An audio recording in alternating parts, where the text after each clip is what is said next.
Welcome to episode 2 of I'm Not Supposed to Be Here. The most requested guest that I could have possibly gotten was my older brother. And just to introduce him a little bit, I suppose he was the person who guided me along my 60 kilo weight loss journey. I'd not be sat down here without him.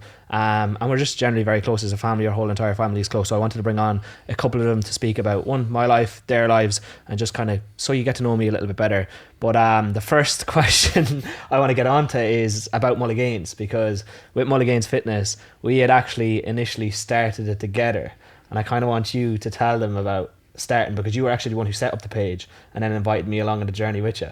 Yeah, I don't know about where it started. Was obviously I was big into fitness for a set period of time. Went to an old school bodybuilding gym, and then I seen that you were kind of struggling at the time, going through what I would have went through in school, was being overweight and kind of being insulted, and I had kind of turned it around. So I thought to myself, I didn't want to see you go down the same path as I had. Yeah. So I reached out and tried to help you along. Do you remember that moment where I was in, because I remember, but I don't remember it super well, so I don't know like the details of, like, people always ask me, how did you get started? But I remember I sat down in my room and then you came in, but the exact discussion, do you remember that discussion, or is that something that you just kind of did and don't really remember a huge amount? I don't remember being something that was planned. It just something that just popped into my head, and I was like, I just need to go in, this guy needs to come with me.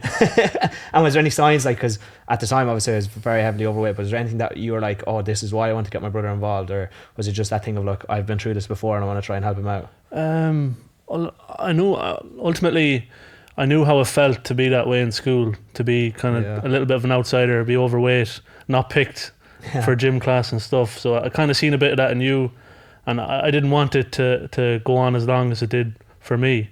So I don't know, I wasn't planned, to be honest with you. Mum might have said something to me like, would you ever just go on him and see if you can bring him to the gym with you? And I don't know if that was like to help you out or just get you out of the house, not be screaming playing video games. Yeah, because like for me, always having that older brother there, like I'd always look up to you and the stuff you were doing and your friends, and like whenever I'd see you doing stuff with your friends, I was like, fuck, I wish I could join along or tag along. So I remember when you asked me to go, and it's actually a funny story on that, the first time going to the gym with you and John, we leave the second names out, but just in case, I was in the back of the car and you had only your learner license or something at the time.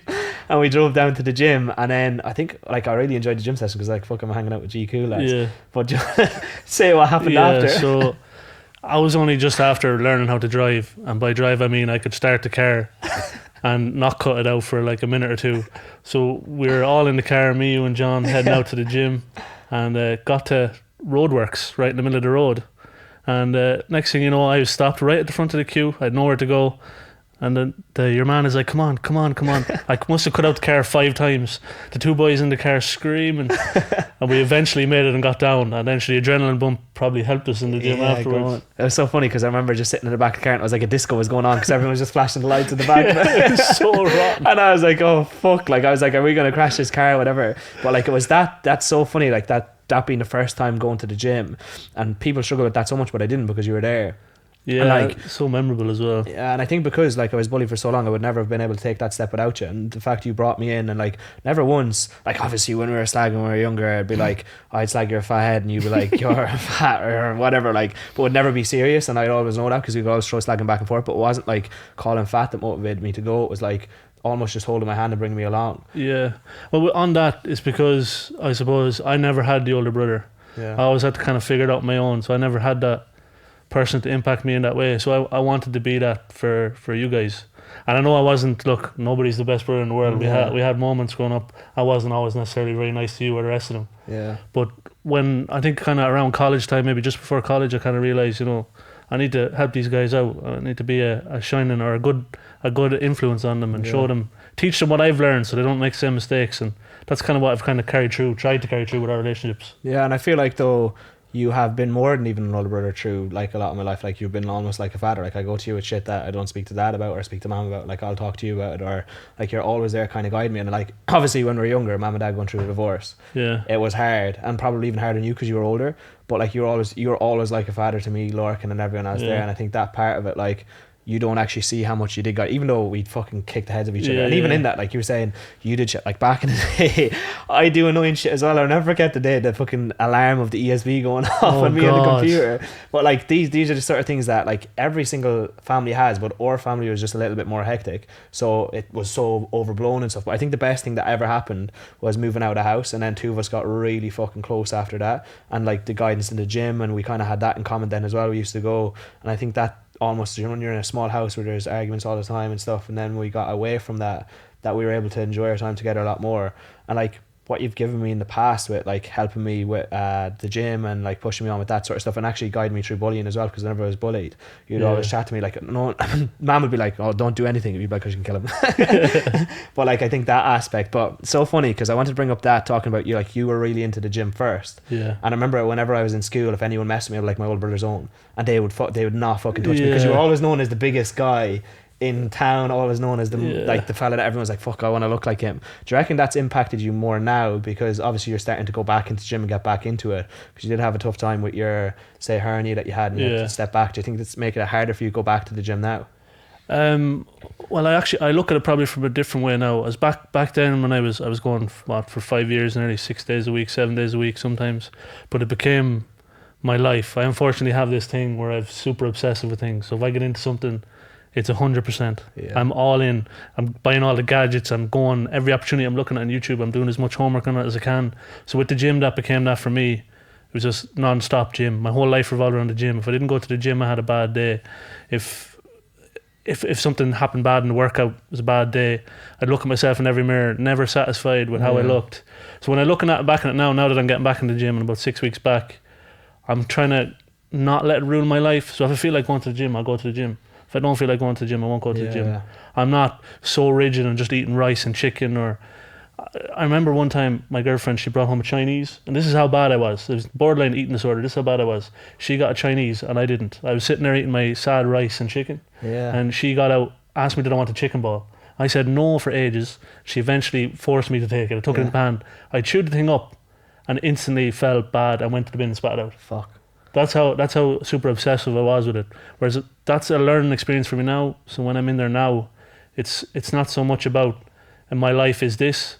It's this benefits my life. It's a part of my life, but it doesn't control it. Yeah, I think so many people can take that on board, because fitness should add to your life and fitness shouldn't take away from it. And even if you are a person who's heavily overweight and trying to lose a bit, it shouldn't become absolutely everything. It shouldn't cause your life to be more miserable than it was before, because otherwise you'd be better off just staying overweight anyways.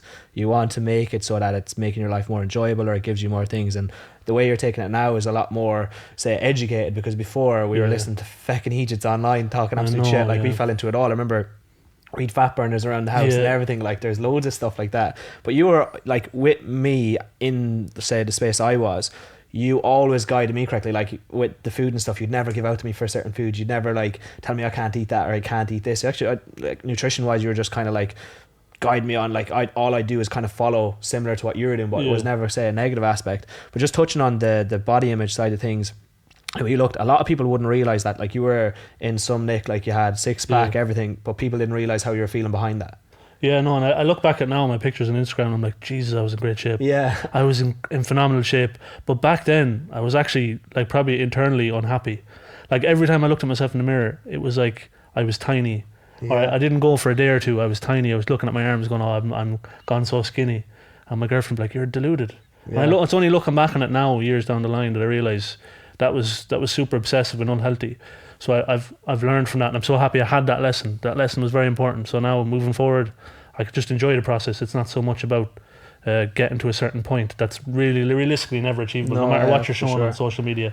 Exactly, and we'd always be looking up to fellas that would be on the fitness magazines, and Yeah. we felt like chasing after them. But it happens to loads of people now on Instagram, where they're looking at these people all the time and feel like you have to look like this, have to look like that. I think that's where it becomes such a negative thing.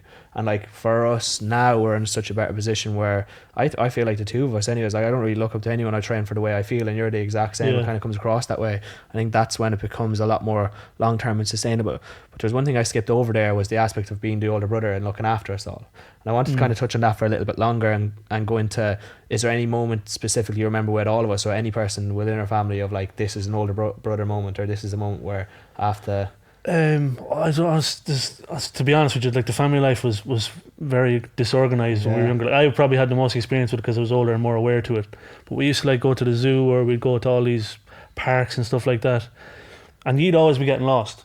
Like one of you would always disappear, and Mum obviously, you know, she wasn't the most. Mum's walking around. Mum's getting lost herself. Mum was a kid, like Mum was a child. So that forced me. I couldn't have a good time. Yeah. I was watching you like hawks. If one of you disappeared, and I remember, I'll never forget the anxiety I used to get. Like one of you disappear, I used to get just my heart would be racing, and I'd be running around trying to find you. So in that kind of way, it kind of stopped me from enjoying those moments.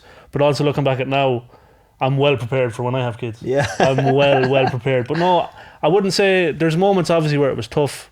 But overall, I'm so happy with how things turned out. You and Larkin are my best friends, Michaela and Eva. I love them all, and I'm so happy that we have that closeness, especially with how tumultuous the family life would have been. Yeah, and I probably took on more of that responsibility than what I should have.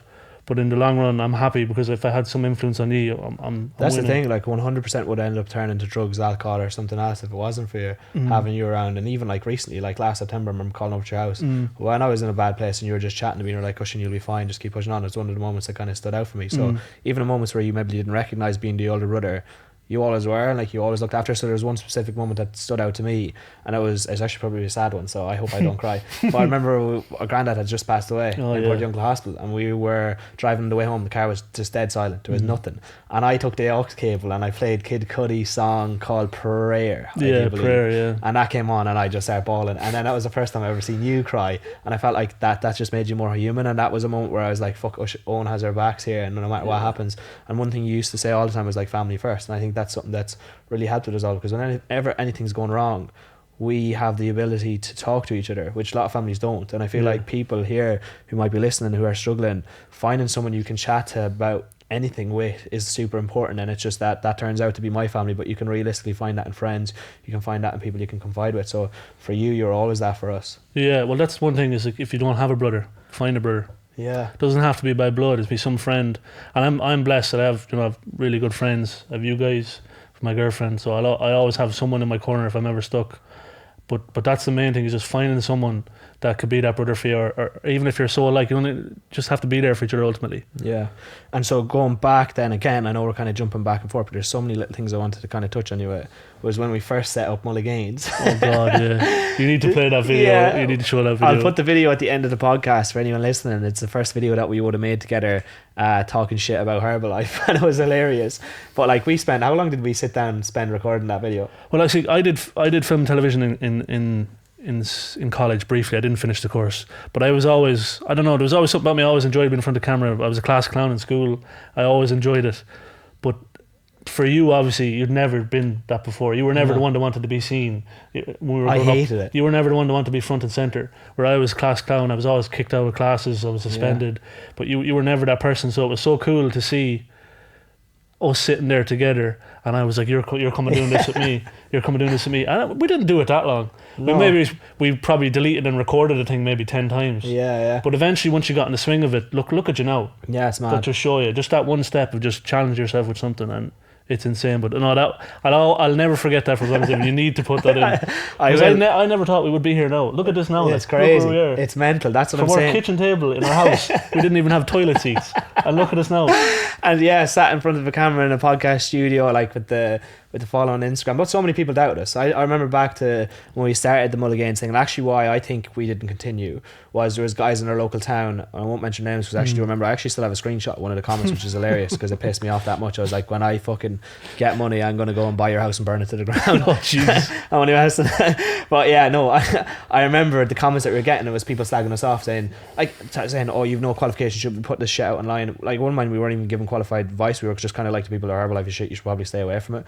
But like the comments that we're getting, comments slagging appearances, comments slagging the way we were making videos. And even at the time when I was in college, because I think we started it just, maybe it would have been in school, getting the piss taken out of me for putting videos up online. I think that's why I didn't want to do it anymore, but I don't know if that was the same reason for you. I was never afraid of that. Obviously, Conor McGregor video, ripped my shirt off. We're going to touch on that too. Yeah, I was never afraid of.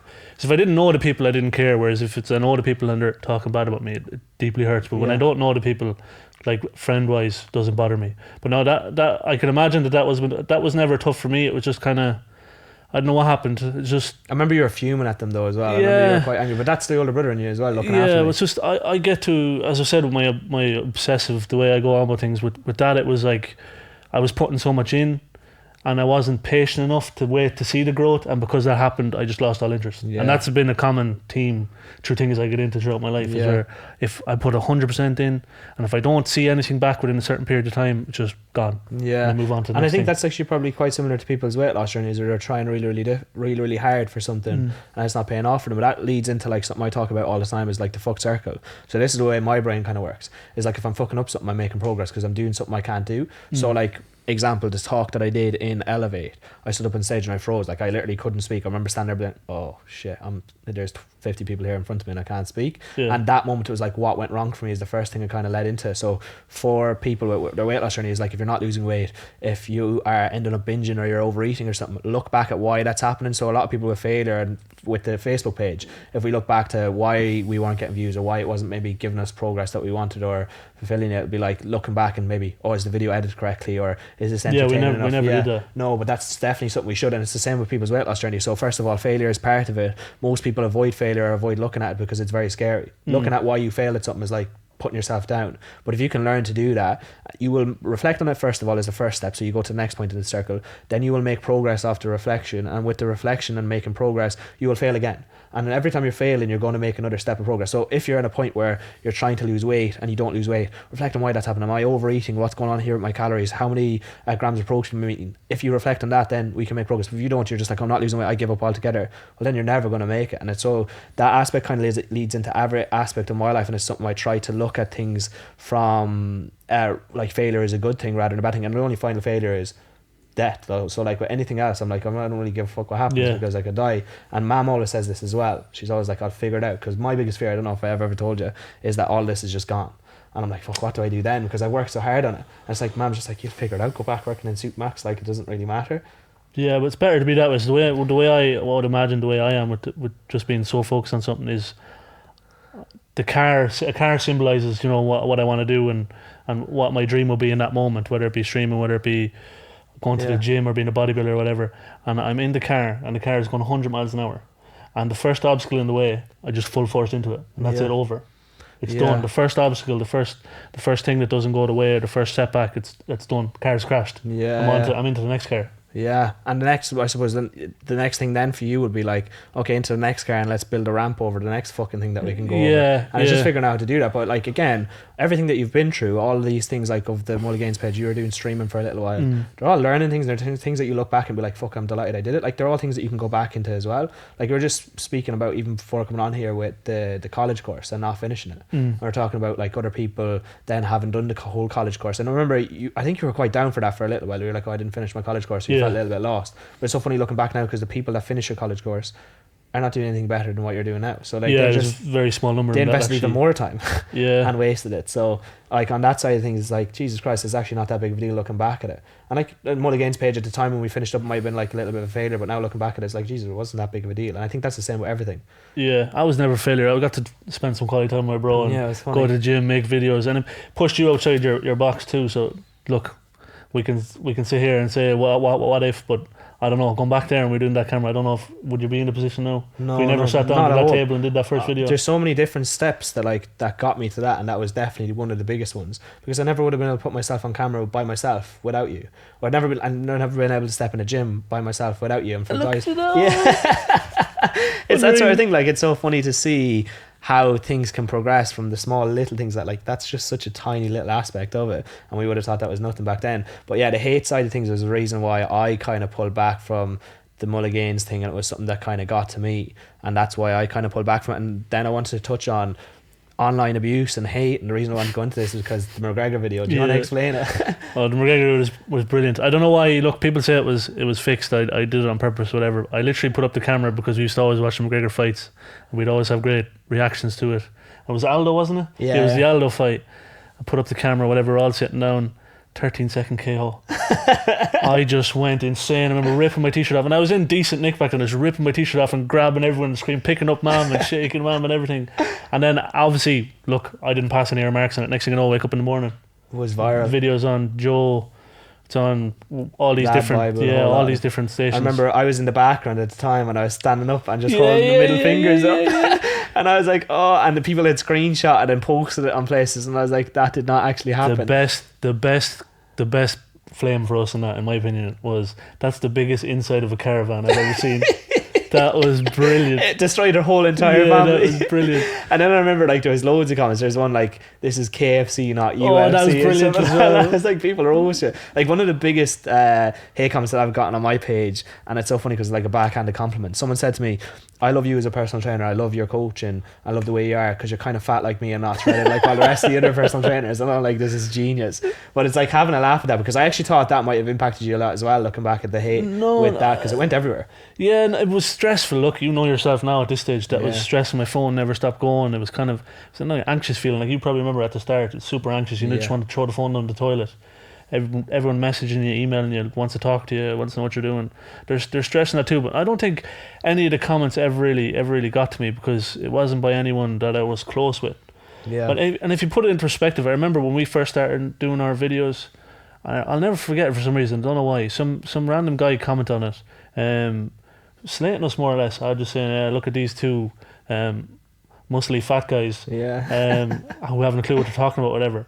And I remember, rather than approaching it in, flaming the guy back or saying, yeah, you shut your mouth, I just said to him, look man, I'm sorry you don't like us, but if you ever want advice or you ever want to learn how to go to the gym or what exercise to do or whatever, that, give us a message. No problem helping you out. And then I don't know what happened after that. I think it might have actually reached it, because I remember specifically thinking back, I don't know whether he left a nice comment underneath that, but I've seen that happen a few times online.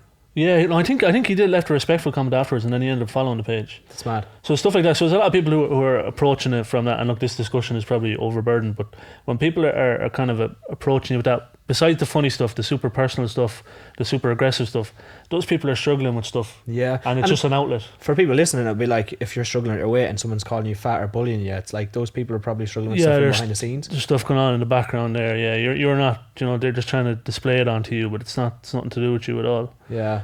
And I think that like anybody I remember back from school or that was always bullying me, they're not really anywhere now. It's not even that they're not anywhere, but like it's just that there was obviously stuff going in behind the scenes I didn't know. But it's so funny because we'd been through a lot of shit, and I never once like was mean to someone or really bullied them. Again, I probably wouldn't realize it, or probably wouldn't think back to it. But for me, I feel like I was just so quiet and so tame because of everything that was going on.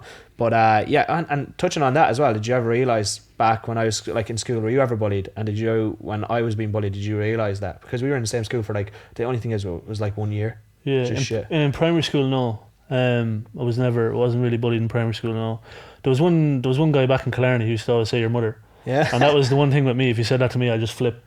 But back in primary school, but then in secondary school it was different story. I remember, so when I finished primary school, the principal told mom and dad, said, you can't let him go to the tech or the mixed school. He's too mad for women. You can't let him go there. So mom and dad believed him. I went to the Marist, and nobody in our school went to the Marist. Yeah. I was the only person there, and that was very hard for me. I remember like first 3 years, didn't really have any friends, was picked on by a couple of people, and then I think that's when the stuff with mom and dad was trying to start to flare up, and then I don't know, I just started fighting back. Yeah. And I wasn't afraid anymore, and people would test me or something would happen, I just flipped the lid. Yeah, because remember in school, like I'd even hear stories now, back like when I was in school, like your brother was a madman back in the Marist. And I remember one of the things, God love him if he's listening to this podcast, when you pissed your man's car. I don't even remember. I don't even know what the story is, but I remember just hearing your brother went out and peed on the PE teacher's car and then got kicked. Yeah, not my proudest moment. Not my proudest moment. But yeah, I don't even know what the past behind it was. I don't even think he did anything bad to me. I just did, hey lads, look at this. Do you know what I mean? Trying to be the funny guy, and then he wouldn't have known, which I would have been fine with. Yeah. But one of the 6th years ratted on me to one of the teachers. Yeah. Was there a video of it as well? No, there was no video. Right. I don't know why for some reason I was like, is there a video?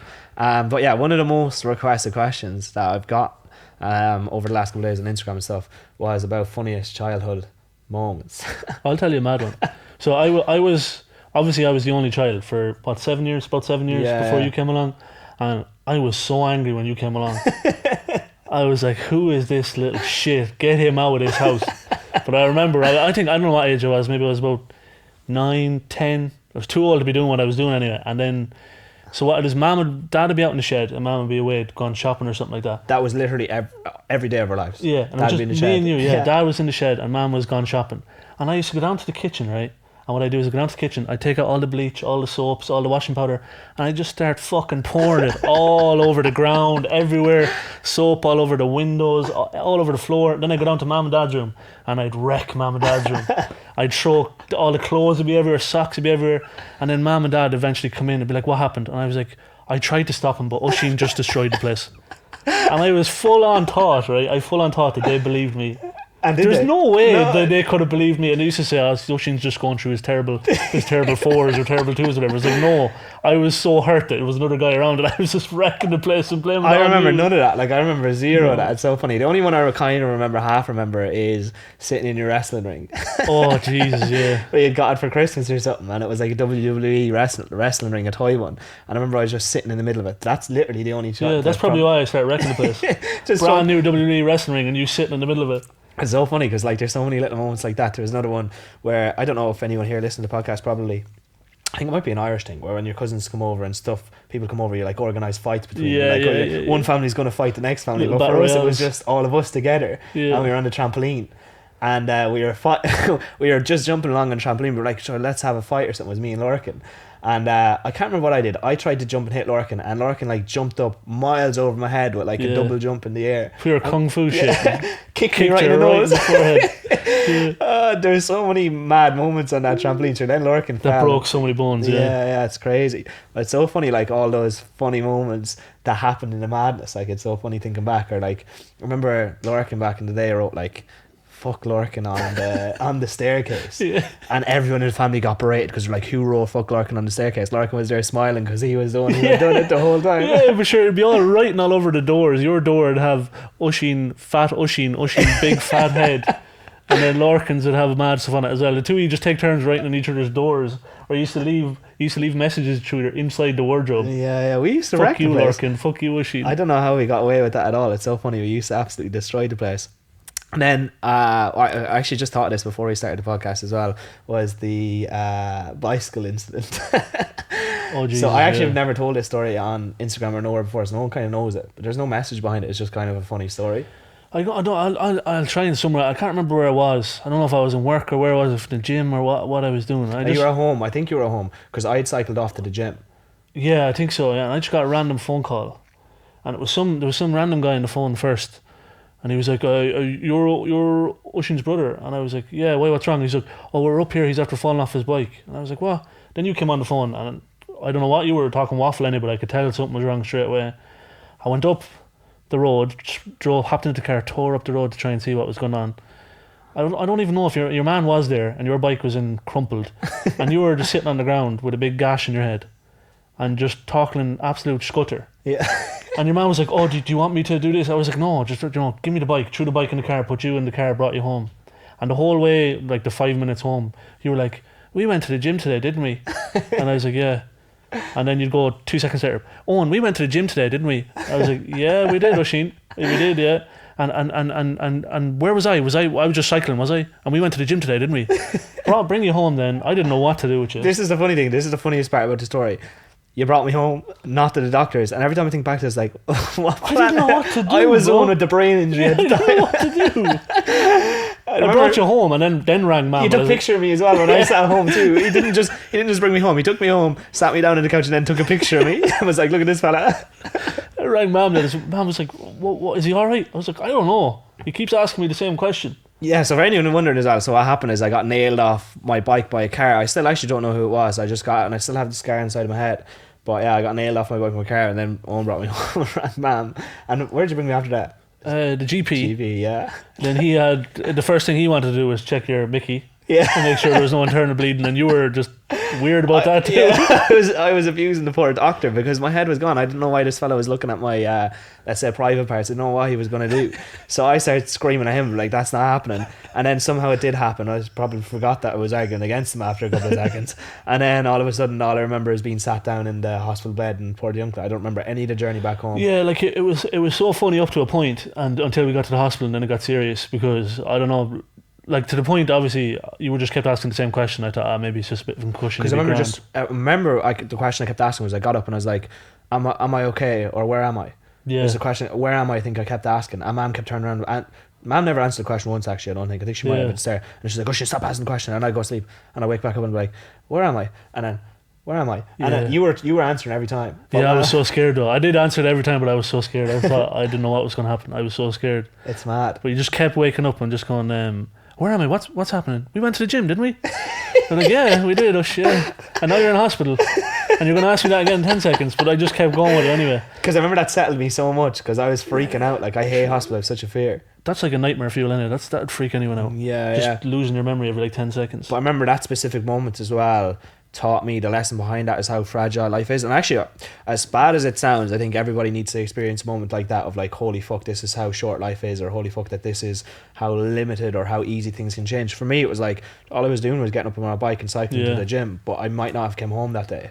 And for me, ever since that point, because I still have a picture, I actually have a Polaroid of all of us sat down at the dinner table. I think a couple of days later it might have been someone's birthday, and you can still see the scar on the side of my head because I had to get it glued and stapled. And every time I look at that photo, I'm like, you do not realise how fragile life is. And people figure that out by close family members or people dying within the family, like, holy shit, this actually comes to an end so at some quick. stage. And it can be taken so quick, just like that. We're lucky though, but it was a funny memory to look back at it now, but some points of that weren't very funny. No, not well. I don't remember any of it, so it's alright. No, some points of that were not funny. Was it funny? Can you imagine him trying to bury me, and just every second to go to bury me, I was like, I'm actually not dead yet. I don't even know if we went to the gym that day either. That's the funny thing about it. No, I remember the specific song was a song that you'd showed me. That's actually imprinted in my head.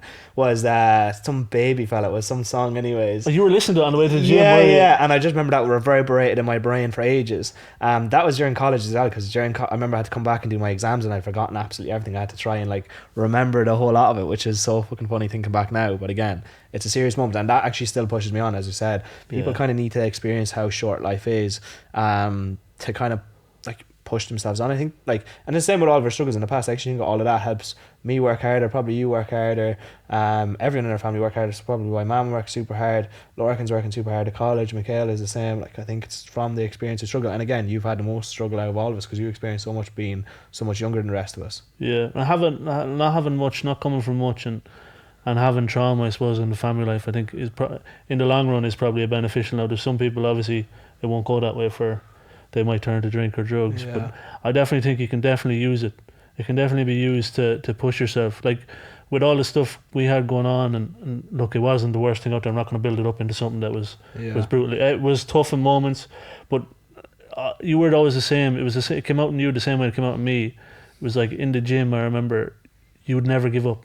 I'd say one more, 2 more, and you wouldn't say, oh no, stop. You just keep going and keep going. And I'm very much like that. I can be like that too, very just keep going, just don't stop. And I think this, in a way, that's the positive from it. Obviously there's the negatives, but a bit little struggle is good for people. I often talk about just one thing I developed over the last little while, and I actually talked about it at the IFS talk, was developing an if I can. And for me, that's a lot of the stuff that I look at. So for you and for us when we were younger, it's like, if I can go through the stuff that was going on at home, if I can do this, I can do something else and challenge myself. So that was kind of what the gym was. It was like, if I can be at home and like there's screaming and shouting going on, or there's arguments, whatever, and divorce going on, that I can go to the gym. That's easy. Like, going to the gym is easy. And for me, it's like, that's what I do with everything. So like, for example, the jiu-jitsu competitions, I stand on a mat with someone who's quite literally trying to kill me and put me unconscious. Once I do them, everything else in life is easy, because nobody's trying to kill me in everyday life. Well, at least I hope so. There's probably a few people that hate my McDonald's videos, but like, that's what helps me challenge myself for things, because I think challenge is important. When we fall into a routine of not challenging ourselves, that's when us as human beings become very, very sad, and life becomes hard. Like, I think Joe Rogan talks about this, or a couple of other people talk about it, is like, easy life. Oh, I can't remember the quote even. He talks about like having an easy life then creates hard times. Hard times then creates an easy life. So it's like, if you experience hard times, you do better, or you kind of are more resilient. And it's the same thing as it's hard waking up early on silk sheets when you're sleeping in silk sheets. It's the same kind of thing. So, and touching on that as well, like, a lot of people think that with the Instagram following that we've come from a lot, or like from where I am, like, and I think that's actually probably one of my biggest struggles. Like, my programs and stuff that I run, I charge very little for them. For ages I didn't charge very much, because I was very empathetic for not having any money, and the last thing I wanted was for someone who didn't have any money to not be able to get help or not have an older brother. And that's why I post so much free content online, and why my programs are as cheap as they are, and why I actually ended up 12 grand in debt like last year, investing in the camera and investing in the whole lot, like that sort of stuff. But I think both of us probably struggle a lot with that, because we did come from nothing. Like, my mum was only telling stories to me recently about like driving out to Galway, and you probably remember it, but I don't remember it at all. She drove out to Galway, we went to Salt Hill, we were walking along, and the car got clamped. And when the car got clamped, she couldn't afford to pay the clamp. So we were stuck outside her car, not having access, couldn't drive home, we were stuck, and she had to ring in order to get like a family member to pay for it. And that's how stuck we were for money. Or like even getting stuff from food from St. Vincent de Paul for years, and trying to help us out with that sort of stuff. Like, that sort of stuff isn't easy, but like, people think I've come from money to come here and do all this sort of stuff. I haven't. Backed myself a lot of the time, and like, same on you actually probably even had it harder. Like, in comparison to what I've had, you've had it way more difficult. You would experience more times like that where we had fuck all. Yeah, but look, as it's the same with the struggle thing, I think it's beneficial in the long run. If you're waking up every day with everything you ever wanted, you're never really going to learn what it's like to work for something. Yeah. Do you know what I mean? Or to put that work in to get what you want. Now, I'm sure there is cases. I'm not saying everyone who comes from a well-off background is going to be like that, but it's definitely a driver. It's definitely a driver, and it's more of a positive than a negative. And if you look at it that way, it will be positive for you. If you look at it as in, I've struggled before, this was harder before, this is going to be easy. Yeah. I definitely think it's all about perspective or optics. It's how you look at it. But definitely struggle, in my opinion, has a benefit. Whether it's not fun at the time, but it will help you in the future if you use it in the right way. It's that thing again of if I can do this, if I can make it through this, like this other journey or this other path I've taken, or this hardship, it's a little easier. Like with me struggling with mental health last year, of how badly I struggled with it. Now, if I have a rough time or have a bad week or something's going on or something's really getting to me, I feel like it's a lot easier to cope with. So because I've been that low, if I can be through that, or if I can get through that, I can get through this. And leading into that, one of the things I want to kind of touch on, because everyone has different say ideas or ways that they cope with struggle, and I wanted to know what yours is. Like, how do you cope with hard times, or like if your mental health is low, or like if you're struggling or whatever's going on, like what is it that works for you? Because it works for everyone. Mom was always saying to me, like, write down stuff. That never really worked for me. Or like meditate. I was like, my ADHD will freak out. I'd rather fucking run laps around the house than go and bloody sit down and meditate. Yeah, well, there's like good ways, I suppose, of dealing with, and bad ways of dealing with. Some bad ways that I've obviously indulged in the past would probably be the gym. Yeah. It's funny that you say that's a bad way, because so many people are like, oh sure, isn't that the best way? But it actually turned into negative. And Mom said the same thing on the podcast too. Yeah. Mom said that she used to always use over exercise in order to cope with things. And so that's where the balance with stuff is super important. People think that, getting really, really lean or having abs is super healthy, but actually the upside of it is actually not. Your hormones can be all sorts of fucked up. If you're sad, you're still going to be sad whether you have a six-pack or you don't have a six-pack. There you go. And so like they're saying that the gym is a bad one, 100% correct. Yeah, it depends on how you use it. It's all depends on how you use the tools. And another one for me would be playing games, escapism. So if I have a problem or have an anxiety or something, or I'm struggling with something, I'll just escape. I'll go play games for hours, and so there I'm not thinking about it. I read a book, not thinking about it. Yeah. But to be honest with you, and this is going to sound philosophically, but probably the best thing that I've ever found to deal with it is my girlfriend. Yeah. Yeah, just because I'm not afraid to go to that emotional place with her. I know it probably sounds a little bit sexist, but I'm not afraid to go there with her and talk to her about stuff that's bothering me. And I'm blessed because she's so easy to talk to. She listens to everything and actually has some kind of some good retorts to come back with, or maybe that's because of this or that's because of that. So it forces me to look internally. But that's probably the best thing I've found for it. Now look, not everybody's going to have that. I've done that with you in the past with stuff that's bothered me. I've done it with Lorcan. So it's just finding, again, a brother or someone close, confident that should just express that to them.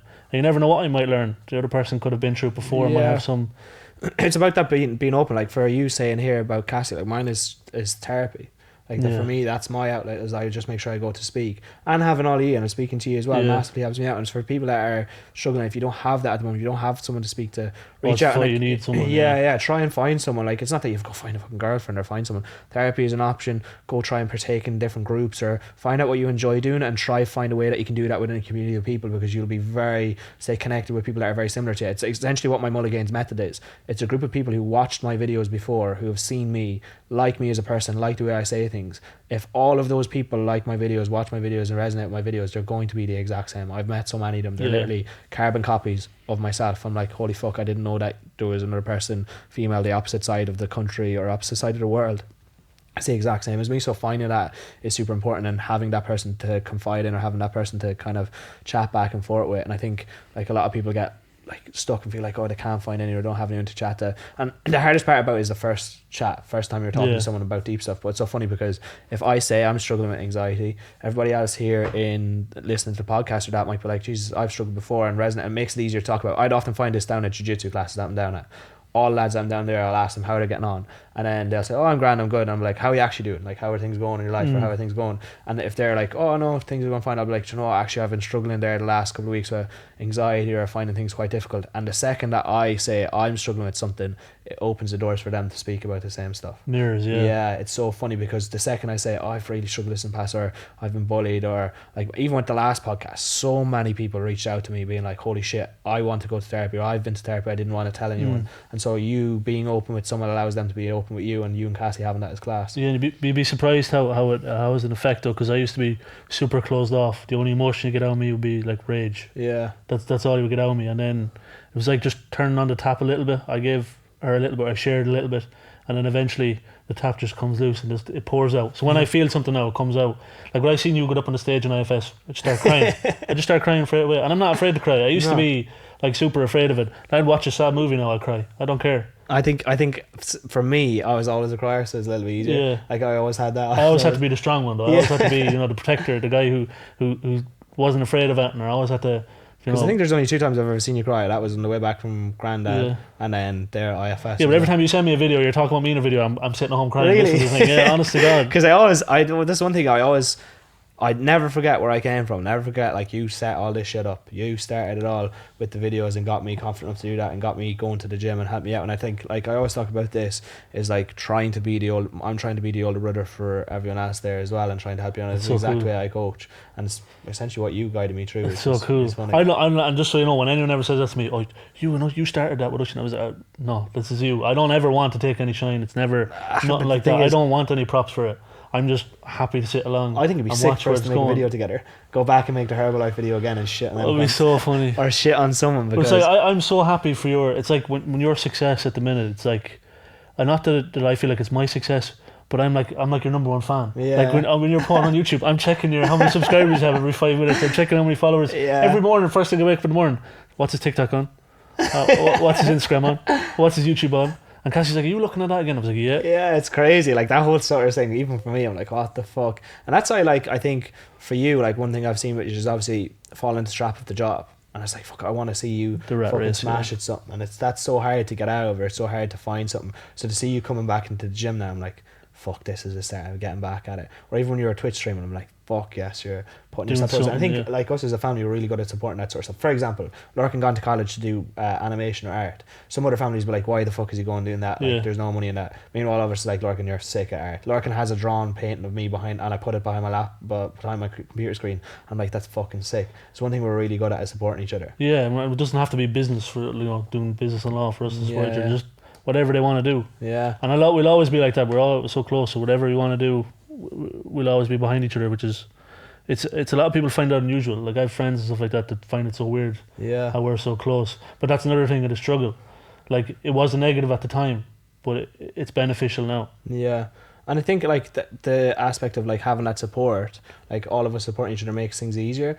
And there's another thing of that, like people not having that support to use that as fuel to push on for people doubting you. Like that's actually one thing that's massively pushed me on for ages. Like I have the support there of all you, so that makes it easy. But then there's always people in college that would laugh at my videos that I was posting up, or people at the beginning that would be like, remember even my following blowing up, they're like, he bought followers and all this sort of stuff behind my back. Like that sort of stuff actually just pushes me to do better and better and better. Having people against you or having things that are negative and how they push you on. So one of the things I actually wanted to discuss about in the podcast was this scientific study that was done on mice, and this is actually going to really help people who are struggling with their weight, or people who are struggling with anything and can't feel like can't feel motivated or don't feel motivated. And it's this thing of like fear or negative can push you on. So what happened in this scientific study was they got a mouse, they attached a rope from the mouse's tail to like a pressure plate, and so they could see how hard the mouse was actually pulling. And so what happened is they put a piece of cheese in front of the mouse first, and the mouse is pulling obviously a decent strength to go and try and get food. And so that's like almost you going towards something positive, you trying to work on a certain goal. Then what happened was they wafted in the smell of a cat behind the mouse, and the mouse pulled like almost 10 times harder to get away from the cat, but also to get to the cheese. So having something in behind you that's super negative, or your situation being really, really shit, will push you out of that. So for me, it was always like people talking shit about my videos, people saying I bought followers. It always pushed me on to work even harder to make sure that I didn't fail, to make sure that I didn't end up in a position where they could laugh at me. And so having that negative was such a positive in a way, and that happened to me so many times throughout like my weight loss journey. I think for people here, sometimes recognizing the negatives and recognizing people are going to doubt you and recognizing people are calling you fat, like there's nothing you can do. There's going to be people who have a negative thing to say about you no matter what you do in life. And like what I always use for example is, people are going to call you fat if you go to the gym. People are going to call you fat if you don't go to the gym. People are going to call you lazy if you don't go. People are going to have a thing to say about you. If there's a positive or a negative thing that you're doing, it doesn't really matter. If you're putting yourself out there and challenging yourself, that's what's going to happen. But that aspect of creating or understanding the negativity behind it can push you on to work even harder. I always think back to that mouse thing of like, sometimes the negative can be a positive. Yeah, it's all about how you use it, how you frame it. Yeah. So it's back to the using it as a tool versus using it as a hindrance, I guess. So Yeah. if you want to choose to let it affect you, it's not going to benefit anyone. It's not even going to benefit the person that's making the comments, or No. do you know what I mean? Are they really going to be that happy that you stopped? No. Is it really going to bother them that much? Is it that much of an effect on their lives? No. And now it's always thinking back to that. I was always prove people wrong. I think that's just pushed me on so many years and pushed me on. But another question we had was favorite memory together. So like not even a funny one, but a favorite memory remember from the past that we have. It's a hard one. No, this is going to be completely left field. Really? Like completely left field. So I was always really big into games, Halo being the premier one, to the point where we got our father to drill a hole between our bedrooms. Remember that? Drill a hole, so we connected the two Xboxes. So you'd have like 4 of your friends over and I'd have 4 of my friends over, and we'd do like 4v4 capture the flag. But I just tying into why. So I don't know why it is this, and it'll always be this, is John Dunican, who was my best friend at the time. And I had you and Larkin trained like killers. Like I was unreal at the game, but I was drilling you guys every week. I was beating you guys at this game to a pulp. And then the guys came over, and John, all my friends, John I think started talking smack to you or something, saying, I bet you around the place or whatever. Yeah. And then I remember, was it like 25-1 or something? Yeah, absolutely mollywopped him. Absolutely mollywopped. And I remember just sitting there like so proud. And then I think maybe we had a fight the next day or something because you nearly bet me as well. You know, I don't know, that kind of, like whatever about this now, like this is unbelievable to see. Yeah. But I think there's something about the earlier memories of stuff that with us that'll always kind of stick with me a little bit more. I think like as much as we used to kill each other, there's so many good memories in there. Like I remember that, and actually I remember at your birthday as well, for one of your birthdays you had the Xbox downstairs and all your friends were playing, and I played against some small ginger fella. I don't know what his name was he a shorter fella? I think he had ginger hair, red hair or something. I remember I smashed him, and then I just remember you in the background like, my little brother bet you, and you're laughing at him, and I felt so proud. I was like, I'm after, because when you're younger, right, you wouldn't never notice because you are the older brother. But no matter what you did, it was the coolest thing on the planet. Like you could have been out smoking 20 a day and I'd be like, that's so fucking cool, I want to do that. Like with your friends, it was always like, your friends being around is like, oh fuck, I'd try and spend as much time with them as you want because they're so cool. It was the same aspect when you were bringing me to the gym. You brought me with John, and I was like, fuck, I get to hang around with my older brother and all his friends. Boys, yeah, but my favourite memory is actually funny. So it was the France holiday when we went over to Brittany or somewhere. I don't remember where the caravan thing. Yeah. But we went anyway, so we actually nearly didn't go on that bloody holiday. But when we got over there, the carnival that was there, but it was like some sort of, like, I don't know how you say it. I think it was like a theme park, right? But there was no electricity in this theme park, so everything had to be powered by someone. So someone had to push the roundabout thing to get it to move, and there was like this Ferris wheel thing, but it was on a slant, so it wasn't up as high as a Ferris wheel, but it was still up pretty fucking goddamn high. And I remember Dad was pushing it around, and you were holding onto the bars, and you were spinning, and so you were up at a massive height at one stage, and it was spinning, and it was spinning. The next minute, you just let go and straight onto the ground. I'll never forget that. I was like, that was so cool. But like, I remember all the different things that we were doing there in France. France is one of my favourite memories that like we got to spend together. It's always something I think. Yeah, France was cool. I just remember trying to pick up girls. I don't remember French. I was probably sat down beside you and you were like, this is my little brother here, I look after him all the time. Not a bit of French that I have, and I was trying my best. That was a cool trip. That was like probably one of the last trips where we were all properly. Yeah, that's what I'm saying. We definitely need to do something like that again. We haven't done that. We've all been so fucking busy. Like, I think life just takes over sometimes. You kind of forget. It does, yeah. Like you with your thing now, you're always on the go, obviously, and then I'm in that 9 to 5 rat race. Yeah. But it's just finding something that you enjoy doing again. Like, I think for you, right, where you're in a position where you're working in AXA, do you find it hard not saying not having a purpose, but not having something you really enjoy? Maybe you have things that you really enjoy, but like that aspect of knowing what you want to do, is AXA something that you want to do? It's money. Yeah. It's money ultimately. Ultimately it's look at it as a cog in the wheel. It's not something. I don't know if that's a true thing. I know there is in the small cases of that, like love what you do and you'll never work a day in your life. But for most of the population, in my opinion, I know everyone likes to think they're doing their dream job, but I don't think. I think it's probably a small portion of people. They who talk do a their lot of dream shit. job. People talk a lot of shit. Even my industry, in the fitness industry and the Instagram industry, where they're influencers. If anyone ever calls me an influencer, I swear to God, I actually cry my eyes out. But for the other cunts online, it's the first time I've said cunt in this podcast, and it's deserved because I hate them. Because all I do is just sell bullshit to people. But their lives are miserable. I can promise you that much. If they're trying to make their lives out to be unbelievable on Instagram, 99% are miserable. When you're working online, when I'm working online, my life isn't all pretty and rainbows and something that's unbelievable. Sometimes I'm sat inside when it's like when I was in Spain last year, I was sat inside of my laptop when it was like 40 degrees outside, and I'd pick up a picture of me and my laptop outside and make it look like it was unbelievable. It was so miserable. I'd rather be sat here at home and working at home, because then there's rain outside, so it doesn't really matter. I don't have to go. So I think again it's a comparison thing, and for me it's like, Jesus Christ, do I enjoy my job every single day of the week? No. And I think everyone's the same. But it gives you routine. I feel like if you didn't have a job, you'd be in a worse position. Oh yeah, as in, not definitely. even financially, but like mental health wise. Definitely, I feel yeah. like human beings need something to do, and that's what happened to me last September. I didn't have coaching clients, I had nothing, and so I got into a really bad mental health space because I had fuck all else to be at. Yeah, that's why lockdown probably fucked up a lot of people. Yeah. A lot of people trapped in four walls. And I remember lockdown at the start, I thought, this is grand, I love a bit of this, because I could be very like into solitude and silence and be by myself. But like I thought I was loving lockdown. And then I loved it. I realised towards the end of it, this is after fucking me up. Yeah. Like this was, I loved it, but this didn't benefit me in any way. Like because I was doing night shifts at the time, in where I work, so I was doing, what was it, 9 p.m. to 7 a.m. Yeah. And drastically affected my mental health for a while. Yeah, do you think anxiety wise? Yeah, no, massively. I remember waking up like 3 o'clock in the day, and then no one had to work that night. I'd be like, have to get out the window to breathe.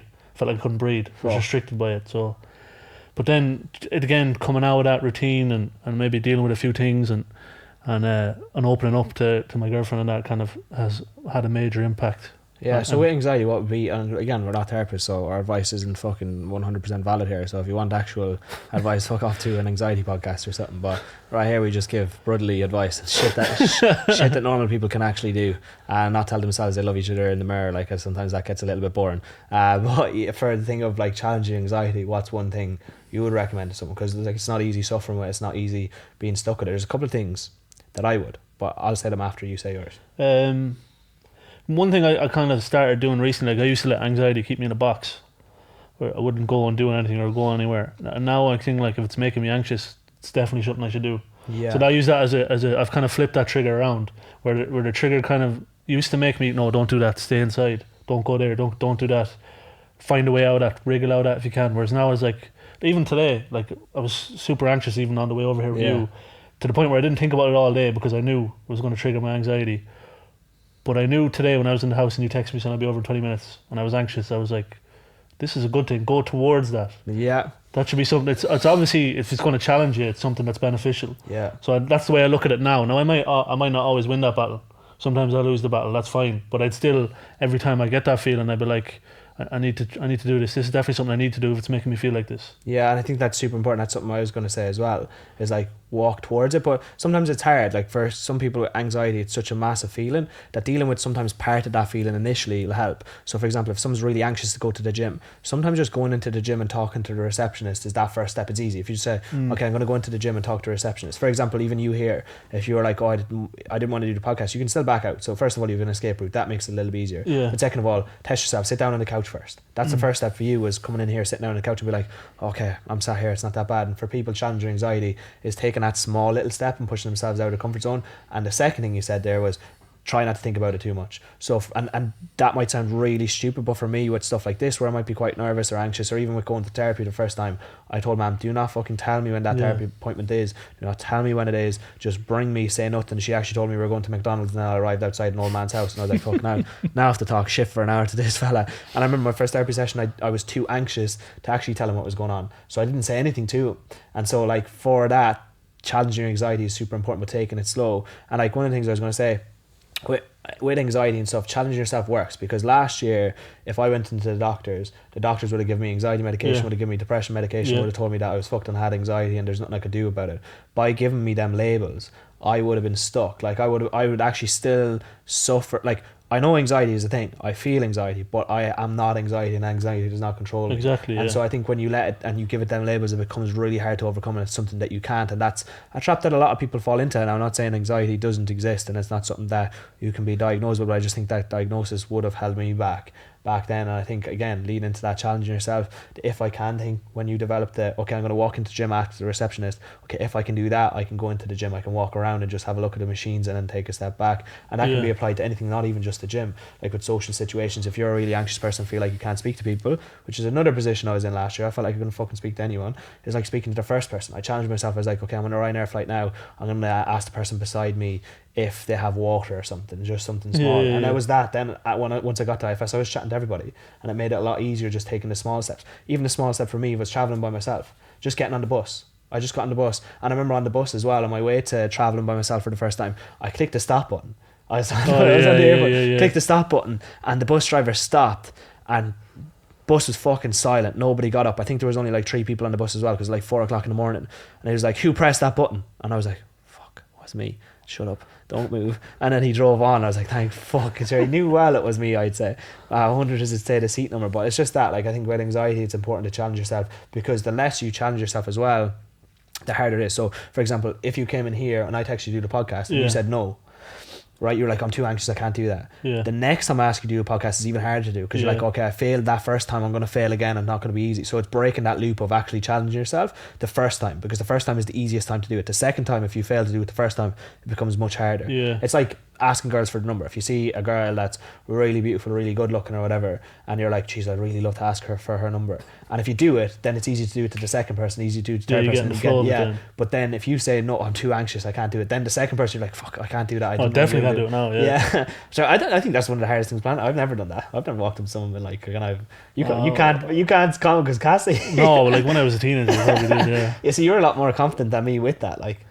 Or maybe when I was, I don't know, like, so it's very false. Like when I was the class clown, the joker, and whatever at school, and this is like going real deep again with it, but I used to like come from a perspective of, I'm not getting enough attention at home.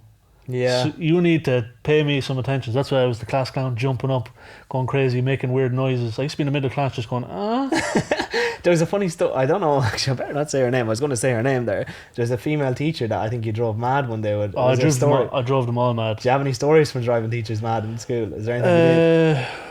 I don't know, there's a couple. There was one guy, and the guy was a gent, he used to teach us biology. The guy was sound, never had a problem with it. But see, it wasn't a them thing. It wasn't anything to do with them. It was I needed that attention. I had to get it fulfilled somewhere.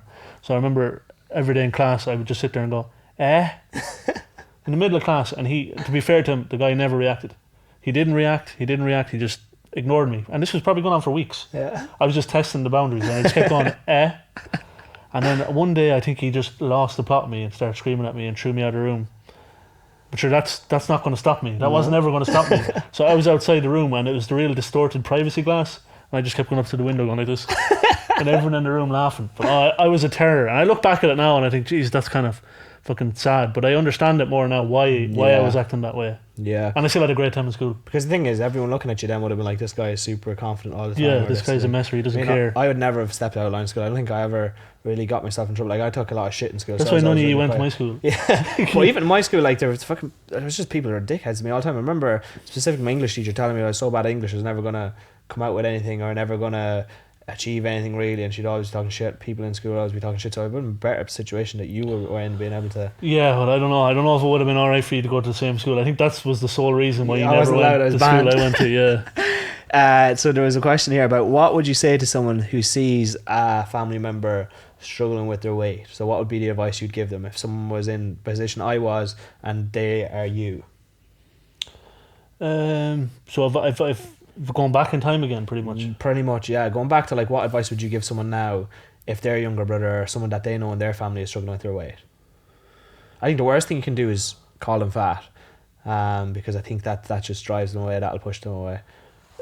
So you're trying to push them into the just act more. And I think I know an answer anyways. If you want me to go first, I think lead by example. If you're leading by example and they see what you're doing, they will get involved.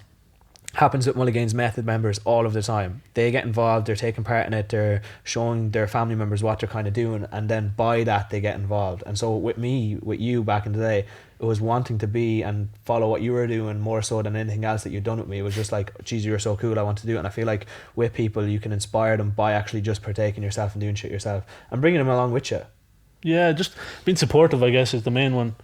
You know, it doesn't have to be let's go in and pump some iron. Yeah. You know, do you want to go for a walk, or do you want to go up here to this mountain and hike? Yeah. Like, do you know what I mean? I have a couple of friends who are into that now, and I'm slowly getting to the point where I'm starting to get a little bit more confident. I'm starting to lose the weight now and come back to where I was 6 weeks back. So I think that's the next target for me, is to go and do some hike, go down and do some mountain in Killarney. Yeah. And I know it'll be difficult.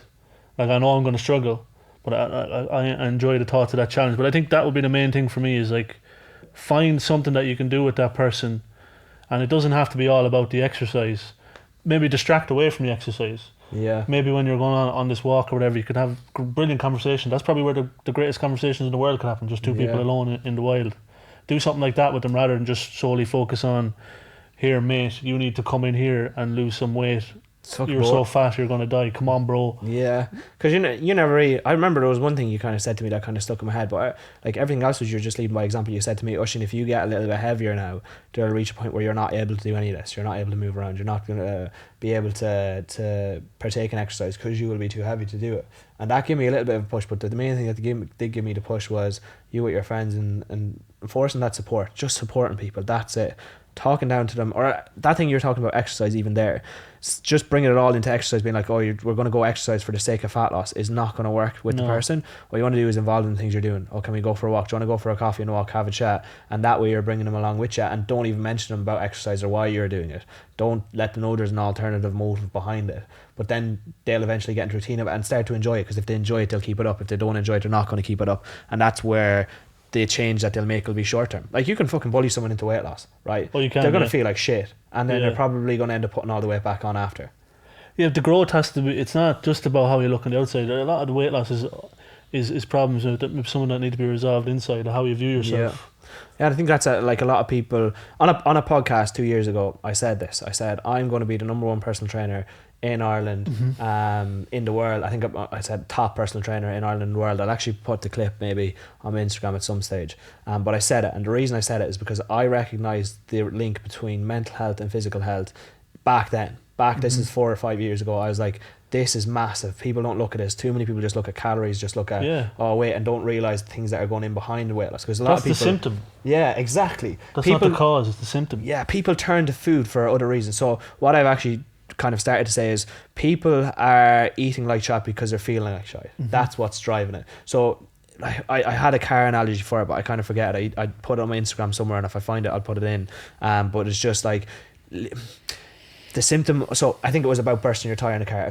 If you were driving down the road and the tire came off your car, would you blame the tire? Is the tire the issue, or is the car the issue? Is the car the thing that broke? No, it's the tire. The tire came off. So the tire is actually the things going on in behind, but the car is what people are looking at, the calorie deficit, rather than things that are going in behind. Is, okay, the tire fucking came off, the thing wasn't screwed in properly. And for people, it's like, okay, my mental health isn't great, or I need to focus on that first. And that's how you get long. The car looks unreal on the outside, doesn't mean the engine's not a piece of shit. Yeah, exactly. Yeah, so it's leading into that, and I think that's a topic that needs to be brought up a lot more, and that's why a lot of the discussions that I have on here is surrounding mental health, because it's such an important aspect of people's health. It's actually more important. Like, you are at more risk of, say, death if your mental health is fucked in comparison to if your physical health is fucked. Yeah, enrichment, I think, is just, it's not all about going to the gym, as we were saying earlier, and lifting weights. It's about finding something that enriches you, that makes you feel better. And as I said, whether it's Jesus Christ, where you go to Tickety Boos, go to the playground or something, do you know what I mean? Just something that, go out and feed the ducks. Yeah. It doesn't have to necessarily be the bro pull-ups, you know, going sprinting or running a marathon or doing jumping jacks. It's just something that you find enriching, that's active, because we're creatures are meant to be outside. Yeah, we're that's meant to be enjoying, you know, not nature, but we're meant to be outside and being active. You know, activity is what you choose it to be. You're not nailed down to, if you want to get in a certain position, or if you want to get in good shape, you have to be muscular. No, it's, you can just, enjoyment is the main part thing of exercise. It doesn't have to be set in a box where you have to be a runner. No, you don't have to be a runner. You have to be a gym or a bodybuilder. That's not how it works. You just find something that does have a benefit on your fitness, but also has an enrichment and an enjoyment to it as well.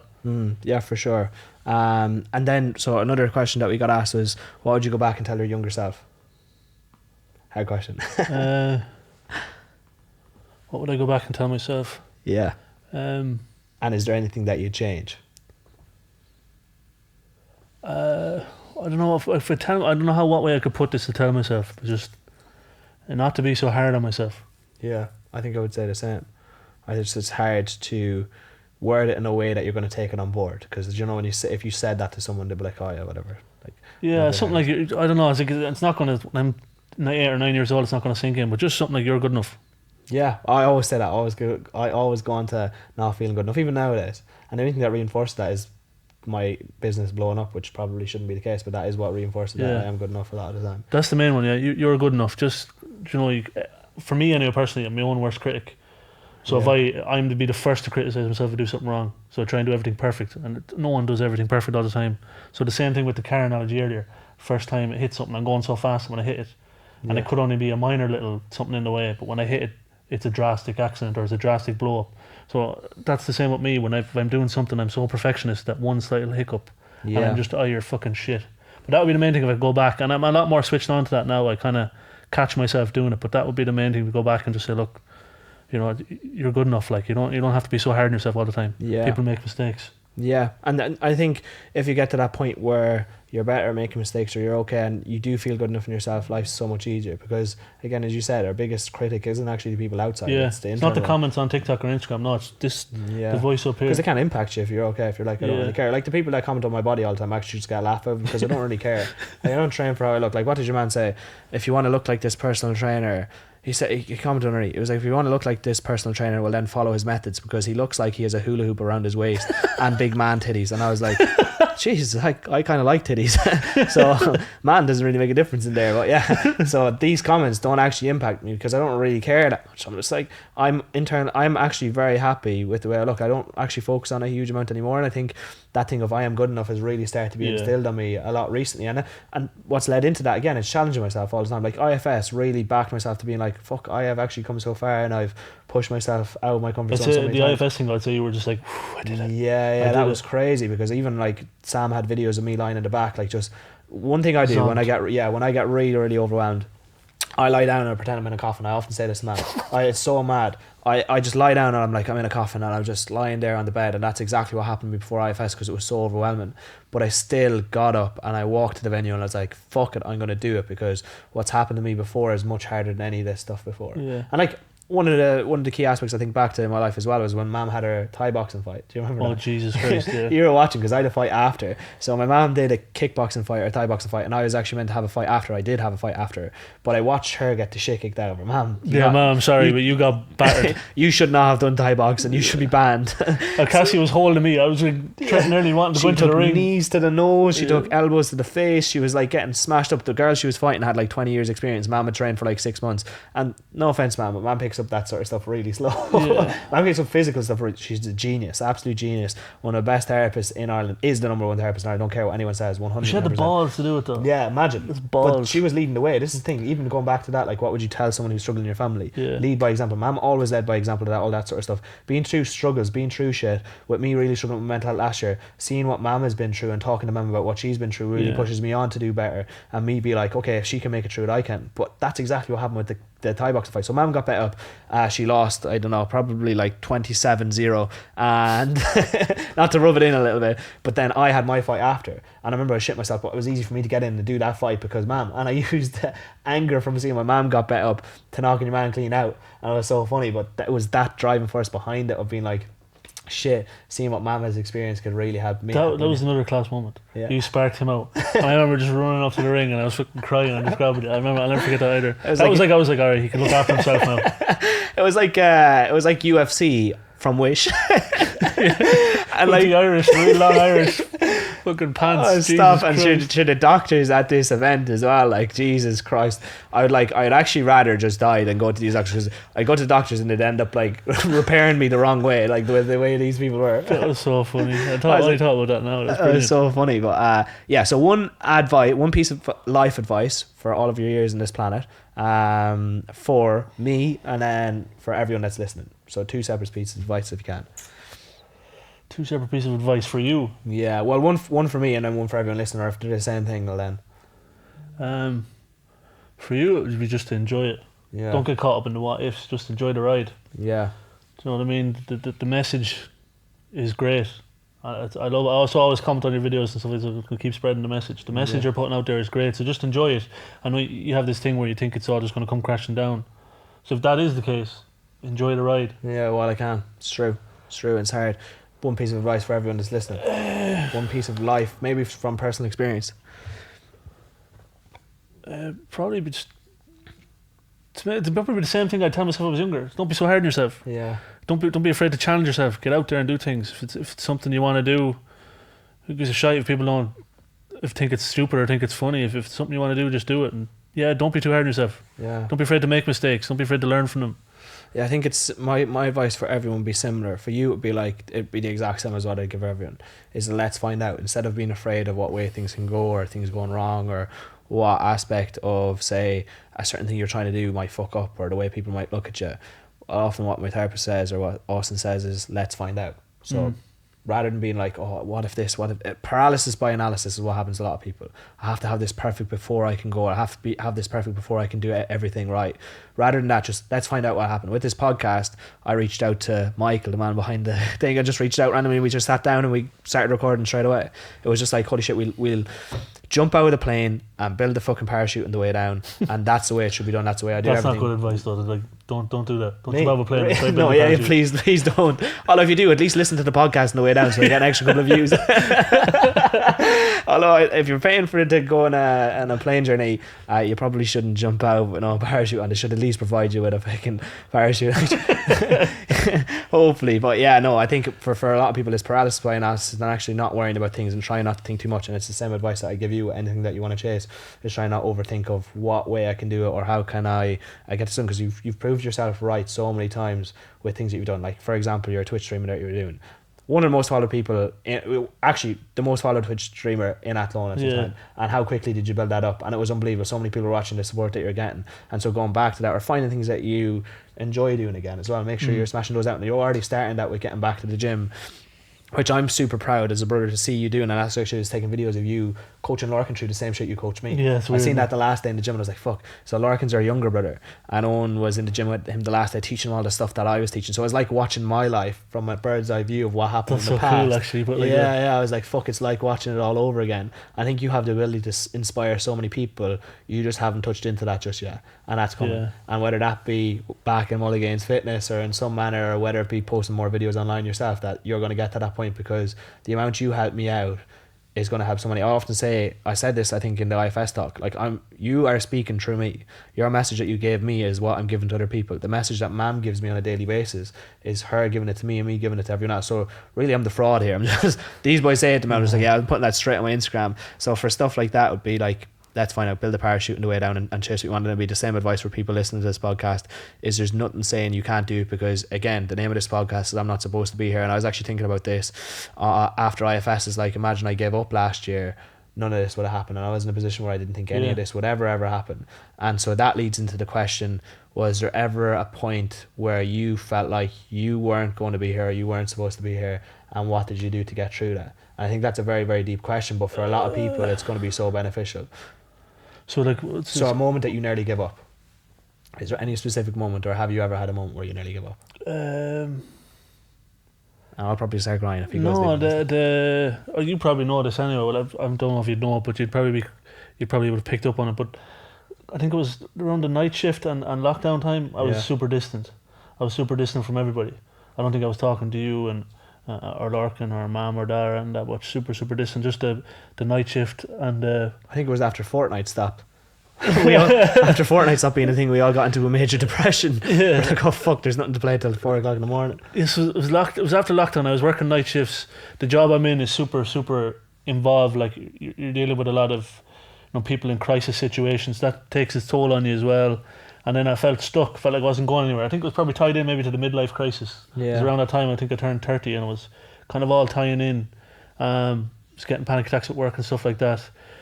How I got through it, I couldn't tell you how I got through it. I just stuck it out, talked to my girlfriend, even though I never really told her what was truly going on. I never really told anyone what was truly going on. I don't know what, I just stuck it out. There's no real advice I can give on how I got through it. I just kept waking up every day. Just like on to the next one. Yeah. Something's eventually going to change.